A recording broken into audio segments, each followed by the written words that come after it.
When you talk about rebuilding St. Bernard Parish, you have to start with the Mississippi River Gulf Outlet. That's the MRGO. What to do about it? Doug Mouton has been looking into that and joins us now. Yeah, and Michael, after 50 years of controversy, it does seem like there is agreement tonight from all parties that this thing needs to be closed. Now, scientists say without the MRGO, the damage from Katrina would have been far less here in St. Bernard Parish, in New Orleans East, and in the 9th Ward. But how to close it, what to do about it now, is very much up for debate.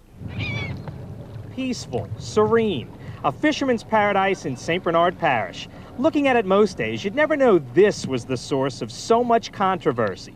The Mississippi River Gulf Outlet. Don Dubuque has fished this channel his whole life. This is probably the most dramatic place to see what the MRGO has done. This road right here used to come down and extend across what is now the channel and go all the way out to Lake Bourne. When the MRGO was built, the road here was cut. In fact, 40 miles of marsh were cut to make a path for the 70-mile-long shipping channel. And that's the basic environmental problem. When the marshes were cut, salt water moved from Breton Sound down the MRGO and into freshwater marshes. It basically changed all of the plumbing of our entire coastline below New Orleans. Cypress swamps and historic ridges died. They were the storm surge deflectors. The MRGO was built 650 feet wide. Now, because of erosion, parts of it are 3 times that wide. After 40 years of saltwater intrusion, little is left of the marsh. There's no question that the MRGO, and it, being where it is, and with the introduction of salt water, has introduced the erosion effect throughout the area, sure. So the Army Corps stepped up its effort to preserve what's left. These rock jetties along the MRGO's northern side are only a few years old, and these concrete reinforcements along the south went in this year. But I don't want to speak for the Corps, but some of this was their best effort. This is what they, not just dropping rocks, that was their best effort for how to take a shoreline, pack it, concrete it, and it certainly helps, but Mother Nature's going to win this war every time. Barry Brechtel sees the erosion every day on his charter boat, and Katrina made it far worse. On August 28th, this tree was on land. No one argues the MRGO brought massive erosion to southeast Louisiana, but that's not all. It was a storm surge pathway in disguise of a navigation canal, I would say that.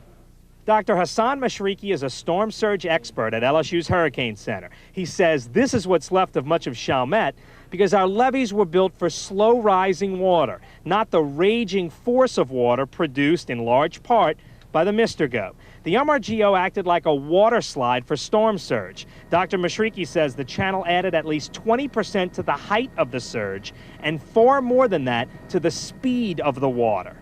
The best option would have been there were no MRGO. This is Metro New Orleans before World War II. The blue line is the Industrial Canal. In the mid-40s, the federal government built the Gulf Intracoastal Waterway. In the mid-60s, the federal government then built the Mississippi River Gulf Outlet.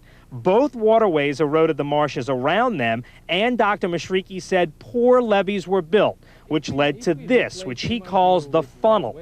The top leg of the triangle is the Intracoastal Waterway. The bottom leg is the MRGO. In the middle of the triangle is Lake Bourne.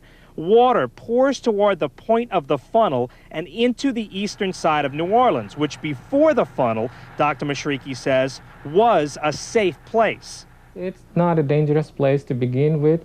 The poor engineering made it dangerous, and if we build correctly the levee system and gate system that needed to be there, New Orleans would be really perfectly safe place. That funnel effect, as you mentioned, did contribute to the elevations of the waters in the Industrial Canal and throughout the area. Just exactly how much right now, we're still trying to determine that. Dr. Mashriki says Chalmette is naturally safer than most cities in southern Louisiana, but of course not if the levees fail. Much of St. Bernard Parish is red, that's above sea level. Much of the rest of New Orleans is blue, below sea level. Dr. Mashriki says St. Bernard Parish didn't flood because of its elevation or because it's in a dangerous spot. He says St. Bernard flooded because of the funnel and poor levee protection. You don't even get any satisfaction out of saying, I told you so. But we told them so, and now we're paying the price for that. For more than 20 years, Chris Holmes railed against the dangers of the MRGO and says he was ignored. Now his home in Chalmette is totaled. The condition of the house isn't our problem. Our problem is whether or not it's going to happen again. Chris Holmes is actually one of the fortunate in St. Bernard. He has flood insurance. He wants to stay in Chalmette, but can't afford to go. The MRGO, I'm going to tell you from everybody I talk to, is one of their key decisions on deciding whether or not they're going to be able to come back.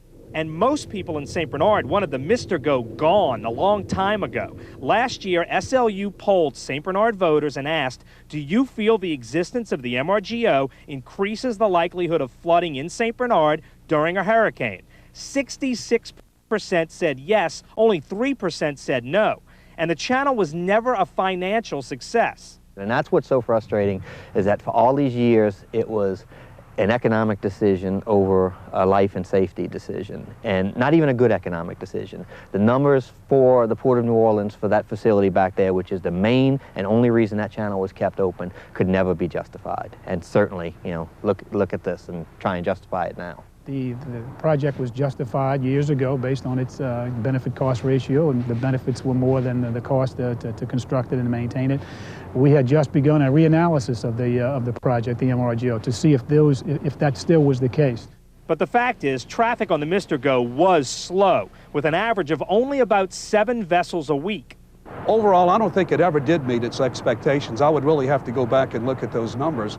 And now the Port of New Orleans is endorsing a plan to shut down the MRGO. But first, the federal government would have to pay to move the 9 businesses along the MRGO. These people built and invested millions and millions and millions of dollars on the industrial canal and on the inner harbor with the assurance by the federal government that they were going to have 36 feet of open water access to the open waters of the Gulf of Mexico. The cost of the move, roughly $300 million. At the end of the day, that's a reasonable amount of money. That's not a ridiculous amount of money if that's what it takes to close the Mississippi River Gulf outlet down or to reduce it in its depth. But here's the catch. Moving those businesses would take about 3 years, and the port wants to keep the MRGO open at 28 feet deep until then. Critics say 3 years is too long to wait. It is not about a handful of ships using the Mississippi River Gulf outlet every month. It is about whether this community is going to be 1 million+ people again. And the only way it's going to be 1 million+ people again is if we provide a strong coast and adequate hurricane protection. With the Mississippi River Gulf outlet the way it is now, we'll never be able to do that. Long term, everyone seems to agree. Closing the MRGO is the best option. Katrina taught many how dangerous the MRGO is. As far as any protective measures, I'm not sure what could have protected anything from that type of storm.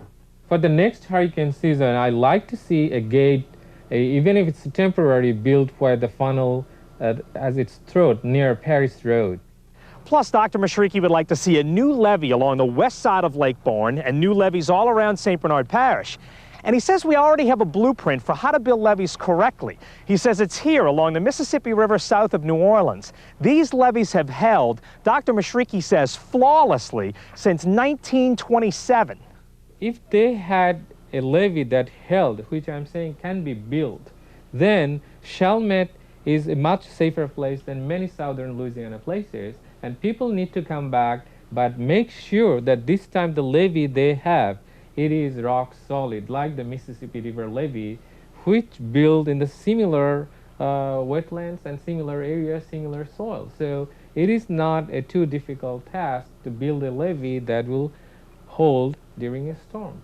I want to stay here. I've lived here my whole life. I love the parish. I love the people of this parish. But I cannot faithfully invest back in my home, risk the lives of my family, and do all this over again if they're not going to do what they need to do for us. It is terrible to have to say that some people in high positions had to learn by this tragedy. But we've got to. If we don't address problems like the Mississippi River Gulf outlet now, then we might as well pack up our bags and go north. And I am coldly serious.